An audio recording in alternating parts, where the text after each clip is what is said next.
un groupe d'Haïtiano-Américains défend le programme Biden et met en avant son impact positif sur l'économie américaine. La Haitian Americans United, basée à Boston et représentée par l'association Lawyers for Civil Rights, a déposé, le 16 août 2023, un mémoire, Amicus Curiae, devant la Cour fédérale afin de soutenir le programme de libération conditionnelle humanitaire mis en place par l'administration Biden, au profit des citoyens de Cuba, d'Haïti, du Venezuela et du Nicaragua. Le programme Parole, qui a été conçu dans l'objectif de mettre fin à la crise migratoire provoquée par l'afflux de réfugiés qui tentent d'entrer illégalement aux États-Unis après avoir fui leur pays en proie à de graves problèmes sociaux, politiques et économiques, a été attaqué en justice par plusieurs États dirigés par des élus républicains, dont le Texas.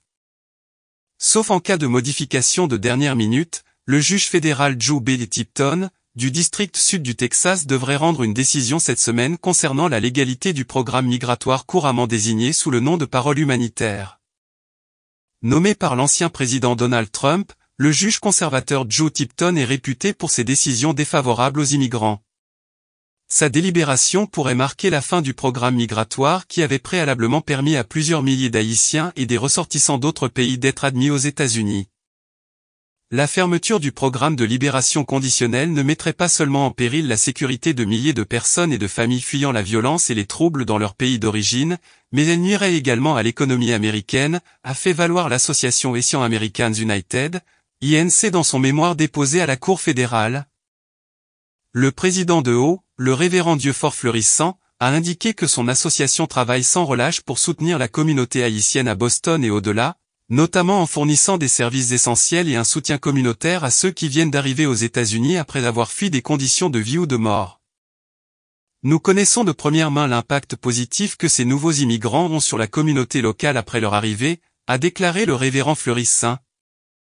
L'État du Massachusetts compte plus de 80 000 Haïtiens et Haïtiens américains, et des dizaines de nouveaux immigrants haïtiens arrivent chaque jour.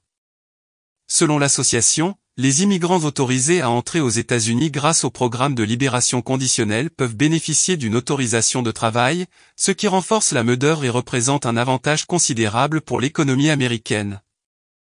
Les immigrants contribuent à combler un vide important dans la main-d'œuvre, travaillant souvent dans des secteurs cruciaux tels que les soins de santé, où ils ont joué un rôle essentiel pendant la pandémie de Covid-19, et ils continuent à risquer leur propre santé et leur propre bien-être pour subvenir aux besoins des autres. Sans les immigrants, nous souffrons tous, a déclaré Michael Kipin, litigation fellow à la LCR.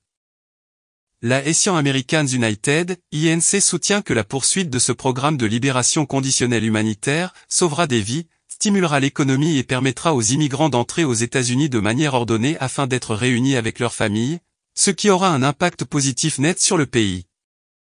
Elle note qu'en 2017, rien qu'à Boston, la communauté haïtienne a gagné plus de 500 millions de dollars de revenus, a eu une demande de consommation qui a soutenu plus de 1500 emplois, et a contribué pour plus de 250 millions de dollars au produit brut de la ville de Boston, plus de 25 millions de dollars en impôts sur le revenu de l'État, et plus de 8 millions de dollars en taxes sur les ventes de l'État.